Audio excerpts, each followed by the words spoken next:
Hello friends, स्वागत है आपका हमारे चैनल में।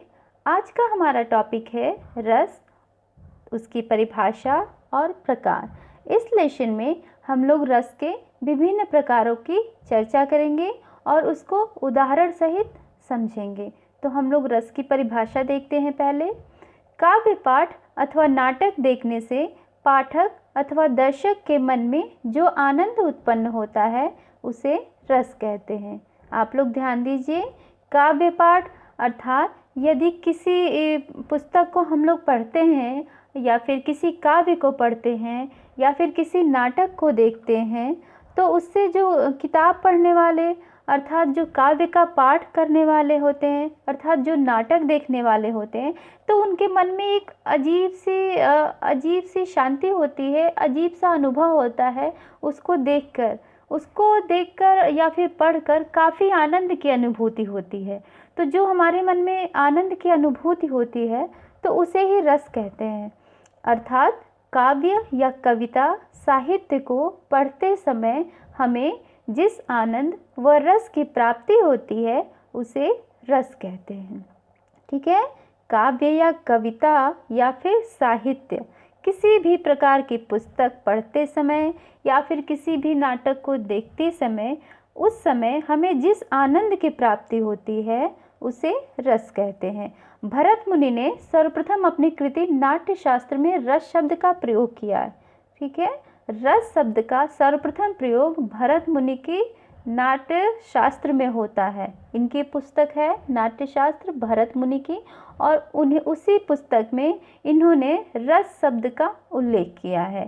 तो हम लोग देखते हैं कि रस शब्द का शाब्दिक अर्थ होता है निचोड़। ठीक है, रस का जो रस शब्द है दो शब्दों से मिलकर बना है, र और स। तो इसका शाब्दिक अर्थ होता है निचोड़, अर्थात किसी भी काव्य को यदि हम पढ़ते हैं तो उसका जो निचोड़ होता है उसे रस कहते हैं। या फिर हम किसी नाटक को देखते हैं तो उसका जो निचोड़ होता है तो उससे हमें जिस आनंद की अनुभूति होती है वो रस कहलाता है। काव्य में जो आनंद आता है काव्य रस होता है। रस अंतःकरण की वह शक्ति होती है जिसके कारण मन कल्पना करता है, स्वप्न देखता है और काव्य के अनुसार विचरण करने लगता है। अर्थात हम लोग यदि किसी काव्य को पढ़ते हैं या फिर कोई नाटक देखते हैं, किसी टीवी में भी कोई हम लोग नाटक देखते हैं, तो हमें उसमें काफ़ी आनंद होता है और हम लोग उसमें इतने मगन होके उसको देखने लगते हैं कि वो नाटक बंद भी हो जाता है तो हमारे मन में वो पूरा सीन जो है वो दिमाग में चलता रहता है। और वो चीज़ें यदि हम लोग देखते देखते सो जाते हैं तो वो चीज़ें हमारे सपने में भी आती हैं, अर्थात स्वप्न में भी वो चीज़ें हमें दिखाई देती हैं और उससे हम आनंद की अनुभूति करते हैं। और यही चीज़ें होती हैं किसी काव्य को पढ़ने अथवा सुनने में। यदि हम लोग उसको बहुत ही अच्छी तरीके से अध्ययन करें या फिर सुने तो हम लोग के मन मस्तिष्क में उसकी छाप बहुत समय तक रहती है और जब जब उसकी हमें याद आती है तो हम लोगों को क्या कहते हैं, काफ़ी आनंद की अनुभूति होती है। तो वही आनंद को अनुभूति जो होती है उसे ही रस कहते हैं हम लोग। रस की निष्पत्ति जो है वो विभाव, अनुभाव तथा व्याभिचारी भाव के संयोग से होती है। ठीक है, रस की निष्पत्ति किससे होती है? विभाव, अनुभाव तथा व्याभिचारी भाव के संयोग से रस की निष्पत्ति होती है। हम लोग विभाव, अनुभाव और क्या कहते हैं जो स्थायी भाव हैं इसको एक्सप्लेन करते हैं, इसको समझते हैं कि ये विभाव क्या होता है, अनुभाव क्या होता है और ये अस्थाई भाव या फिर संचारी भाव क्या होता है। तो हम लोग पहले देखते हैं कि विभाव किसे कहते हैं। अस्थाई भाव को जगाने वाले तत्व विभाव होते हैं। अस्थाई भाव क्या होता है? अस्थाई भाव जो भाव हमारे हृदय में, मन में, मस्तिष्क में वो जन्म से ही रहता है, हमेशा वो विद्यमान रहता है, किंतु जब सामने अनुकूल परिस्थितियां आती हैं तब वो उभर कर आती हैं। अर्थात वो हमेशा नहीं आती हैं। जब हमें सामने वो परिस्थितियां दिखें, वैसा हमें वातावरण मिले तो वो अस्थाई भाव जो है समय के अनुसार वो उभर कर सामने आता है। ठीक है, तो जो अस्थाई भाव को जगाने वाले तत्व होते हैं उसे विभाव कहते हैं। और अस्थाई भाव भी आप लोगों ने समझा कि अस्थाई भाव जो है हमारे मन में पहले से ही विद्यमान रहता है और वो हमेशा प्रकट नहीं होता। जब हमें वैसा माहौल मिलता है या फिर वैसा कुछ भी परिस्थितियाँ उस हिसाब से बन जाती हैं, तब वही अस्थाई भाव जो है सामने निकल कर आता है। देखते हैं हम लोग विभाव के प्रकार। तो विभाव 3 प्रकार के होते हैं, आलंबन विभाव, उद्दीपन विभाव और आश्रय विभाव। ठीक है, तो हम लोग आलंबन देखते हैं कि आलंबन किसे कहते हैं, उद्दीपन किसे कहते हैं और आश्रय किसे कहते हैं। फर्स्ट देखते हैं आलंबन, जिसके कारण अस्थाई भाव उत्पन्न हुआ, जैसे नायक नायिका। ठीक है, आलंबन वो होता है कि जिसकी वजह से अर्थात जिसके कारण अस्थाई भाव उत्पन्न हुआ। ठीक है, तो यहाँ पर हम लोग इससे समझते हैं कि जैसे हमारे मन में किसी के प्रति कोई भाव उत्पन्न होता है। ठीक है, तो वो भाव किसके कारण उत्पन्न होता है? तो जिस वस्तु को या जिस चीज़ को या फिर जिस भी मनुष्य को देखकर हमारे मन में जो भाव उत्पन्न होता है तो वो आलंबन होता है, उसे आलंबन कहते हैं। जैसे कृष्ण के मन में राधा के प्रति जो भाव उत्पन्न हुए, तो उसका कारण क्या था? उसका कारण तो वो थी, राधा ही थी ना। उनके कारण ही तो उनके हृदय में जो अस्थाई भाव अर्थात जो प्रेम है वो पहले से विद्यमान था, लेकिन वो राधा को देखकर अर्थात आलंबन, सामने जो राधा है उनको देखकर उनके मन में जो अस्थाई भाव है वो जग गए, तो वो क्या हुआ? वो आलंबन हुआ। तो इसमें लिखा एग्जाम्पल में भी दिया है कि जैसे नायक व नायिका, जिसके कारण अस्थाई भाव उत्पन्न हुआ, अर्थात किसी नायक के कारण हमारे मन में अस्थाई भाव उत्पन्न हुआ या फिर किसी नायिका के कारण अस्थाई भाव अर्थात जो हमारे मन में पहले से विद्यमान होते हैं वो अस्थाई भाव, और ये किसी नायक या किसी नायिका को देखकर उसके कारण उत्पन्न हुआ, तो वो आलंबन होता है। आलंबन सजीव होता है, जैसा कि अभी हम लोगों ने देखा कि आलंबन जो है हमें सामने वाले का देखकर हमारे मन में जो अस्थाई भाव होता है वही उत्पन्न होता है। तो आलंबन अर्थात किसी सजीव वस्तु को, सजीव व्यक्ति को देखकर ही तो हमारे मन में ये उत्पन्न होता है, अस्थाई भाव जो जग जाते हैं। तो आलंबन हमेशा सजीव होता है, ये आप लोग ध्यान लिख रखिएगा। नेक्स्ट देखते हैं हम लोग। नेक्स्ट है उद्दीपन। उद्दीपन किसे कहते हैं? अब आलंबन तो हम लोगों ने देख लिया कि आलंबन हमेशा सजीव वस्तुओं में ही होता है और ये नायक या फिर नायिका को देखकर होता है। हमारे मन में जो अस्थाई भाव होते हैं तब उभर के आते हैं नायक और नायिका के दर्शन के बाद। उद्दीपन होता है अस्थाई भाव को तीव्र करने वाले तत्व, जैसे सौंदर्य, पहनावा इत्यादि। हमारे मन में अभी मैंने बताया कि अस्थाई भाव जो बचपन से ही, जन्म से ही विद्यमान होते हैं और अनुकूल परिस्थितियां पाकर उभर कर सामने आते हैं, तो वो क्या कहते हैं? अस्थाई भाव होते हैं। तो यही उद्दीपन में अस्थाई भाव को तीव्र करने वाले अर्थात हमारे मन में जो प्रेम है, ईर्ष्या है या फिर जो भी चीज़ें हैं अस्थाई भाव के रूप में, वो उसको तीव्र करने वाले जो तत्व होते हैं वो उद्दीपन कहलाते हैं। उद्दीपन का अर्थ ही होता है, शाब्दिक अर्थ उद्दीप्त करना, बढ़ाना, बढ़ावा देना। तो अस्थाई भाव को तीव्र करने वाले तत्व उद्दीपन कहलाते हैं। तीव्र अर्थात तेज करने वाले तत्व, जैसे सौंदर्य, पहनावा अर्थात यदि हम नायिका को देखते हैं तो उसके नायिका बहुत ही अच्छे खूबसूरत वस्त्रों में आई है, तो उसके वस्त्र को देखकर भी हम उससे काफ़ी आकर्षित होते हैं और उसके वस्त्र को, उसके पहनावे को या फिर उसकी सुंदरता को देखकर हमारे मन में और भी प्रेम तीव्र जग जाता है। तो वो होता है उद्दीप्त होना या फिर उद्दीपन। तो ये किससे होता है? ये जो है निर्जीव वस्तुएं से होता है, ठीक है। जैसे हम उसके पहनावा अर्थात उसके कपड़ों को देखकर हम काफ़ी जो है उसके प्रति अट्रैक्ट हो गए और उसकी तरफ आकर्षित हो गए, और उसके सौंदर्य या फिर हम सुंदरता को देखकर, उसके नैन नक्श, इस सब को देखकर हम जो है काफ़ी उसकी तरफ आकर्षित हो गए। तो ये होता है, और उसको देखकर हमारे मन में प्रेम जो है काफ़ी उद्दीप्त हो गया अर्थात जग जाता है, तो वो उद्दीपन होता है। तो उद्दीपन हमेशा निर्जीव वस्तु होती है, निर्जीव वस्तुओं पे होता है, और आलंबन जो है वो सजीव वस्तुओं में, ठीक है। अब हम लोग देखते हैं आश्रय, जिसके हृदय में अस्थाई भाव जागृत होता है।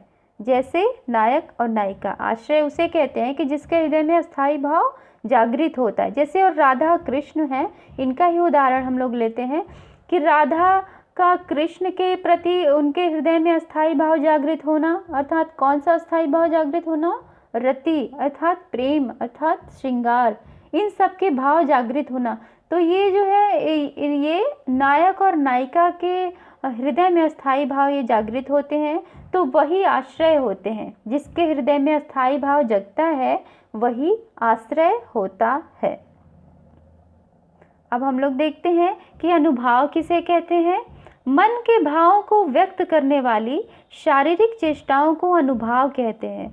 अर्थात हमारे मन में जो भी भावनाएं व्यक्त होती हैं, उन भावनाओं से हम लोग अपने शरीर के क्रियाएं करते हैं, हाव भाव करते हैं, हाथ पैर हिलाते हैं, आँखों को हिलाते हैं, आँखों को मटकाते हैं। तो ये सब जो है हमारे शरीर की जो क्रियाएं हैं उसको हम अनुभाव कहते हैं, ठीक है। अनुभाव का अर्थ होता है, अनु का अर्थ होता है पीछे और भाव का अर्थ होता है भाव।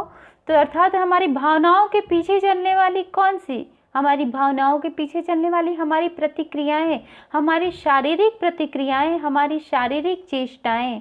तो हमारी शारीरिक चेष्टाएं होते हैं हाथ को घुमाना, अंगुलियों को घुमाना और आँखों को घुमाना, सर को घुमाना, अर्थात हमारे शरीर से जो भी चेष्टाएं होती हैं वो अनुभाव कहलाती हैं। हम लोग देखते हैं कि ये चेष्टाएं कितने प्रकार की होती हैं।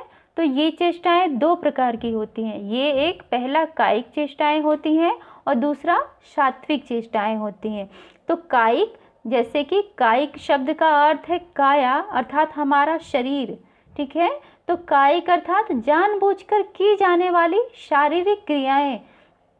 जानबूझकर यदि हम हाथों को घुमाएं, हाथों से इशारा करें या फिर आँखों को घुमाएं, आँखों को इधर उधर नचाएं, तो ये हमारे जो है जानबूझकर की जाने वाली क्रियाएं होती हैं जो हमारे शरीर से होती हैं अर्थात काया से होती हैं। तो वो कायिक चेष्टाएं कहलाती हैं। और जैसे हम लोगों ने देखा आँखों को घुमाना, हाथों से कोई इशारा करना, तो ये कायिक चेष्टाएं होती हैं। नेक्स्ट देखते हैं हम लोग सात्विक चेष्टाएं क्या होती हैं। सात्विक स्वतः अर्थात अपने आप से होने वाली हरकत, जैसे आंसू बहना, आंखें लाल होना, सांसें तेज होना, कांपना इत्यादि। अर्थात इन सब के जो हरकतें होती हैं, ये क्रियाएं होती हैं, इसमें अपना वश नहीं होता है, ये ऑटोमेटिक ही हो जाती हैं। जैसे यदि हमारा कोई प्रिय है, हमसे बहुत ही ज़्यादा उससे लगाव है और वो कभी बिछुड़ता है तो ऑटोमेटिक हमारे आंखों से आंसू बहने लगते हैं। तो ये सब हो गई सात्विक चेष्टाएं। और आंखें का लाल होना अर्थात यदि किसी से हम झगड़ा करते हैं या फिर काफ़ी हम गुस्सा होते हैं तो हम ऑटोमेटिक हमारी आंखें लाल हो जाती हैं, गुस्से के कारण लाल हो जाती हैं और सांसें तेज हो जाती हैं और क्या कहते हैं हम कांपने लगते हैं गुस्से में। तो ये सब चीज़ें जो हैं, और फिर पसीना निकलने लगता है हमारे शरीर से। तो ये सब चीज़ें जो हैं ये सात्विक चेष्टाएं होती हैं जो हमारे वश में नहीं होती हैं, ये स्वतः ही उत्पन्न हो जाती हैं। इसको हम करते नहीं हैं कि हमारी आंखें लाल हो जाएं या फिर हमारी आँखों से आंसू बहने लगे। ये सब चेष्टाएं जो हैं अपने आप से उत्पन्न होती हैं, इसलिए ये सात्विक चेष्टाएं हैं। सात्विक अर्थात स्वतः, स्वतः अर्थात खुद से, स्वयं से उत्पन्न होने वाली जो चेष्टाएं होती हैं वो सात्विक चेष्टाएं होती हैं। और कायिक जो है हम जानबूझकर जो चेष्टाएं करते हैं वो कायिक चेष्टाएं होती हैं। संचारी भाव किसे कहते हैं? वे भाव जो थोड़े समय के लिए आकर फिर गायब हो जाते हैं, और ये कुल 33 प्रकार के होते हैं। संचारी, जैसा कि इसका नाम से ही स्पष्ट है, संचारी मतलब संचरण करना, घूमना, विचरण करना। ठीक है, संचारी मतलब घूमना, विचरण करना, संचरण करना। तो वे भाव जो थोड़े समय के लिए हमारे अंदर आती तो है, लेकिन फिर भी वो तुरंत जो है गायब भी हो जाती हैं थोड़े समय बाद। तो वो कौन कौन सी होती हैं? ये वैसे 33 प्रकार के होते हैं, और इनका यहाँ पर कुछ ही का नाम यहाँ पर दिया गया है, ज़्यादा नहीं दिया गया है। तो हम लोग देखते हैं कि ये कौन कौन सी होती हैं। तो ये होती हैं निर्वेद और मोह, स्वप्न, हर्ष, गर्व, चिंता, आलस्य, जड़ता, ग्लानि, स्मृति, उन्माद, आवेग, उग्रता, शंका, विषाद आदि।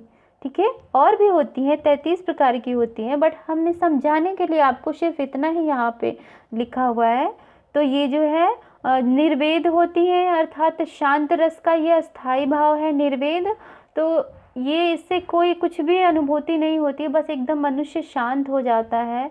और मोह होता है जो हमें किसी वस्तु को देखकर अथवा किसी व्यक्ति को देखकर थोड़े समय के लिए हमारे मन में उसके प्रति मोह अर्थात प्रेम उत्पन्न हो जाता है। और स्वप्न आता है, तो स्वप्न तो आप लोग जानते ही हैं। हर्ष होता है, जैसे हम किसी वस्तु को पाकर या फिर किसी इच्छित व्यक्ति को पाकर हमारे मन में थोड़े समय के लिए काफ़ी हर्ष अर्थात खुशी उत्पन्न होती है।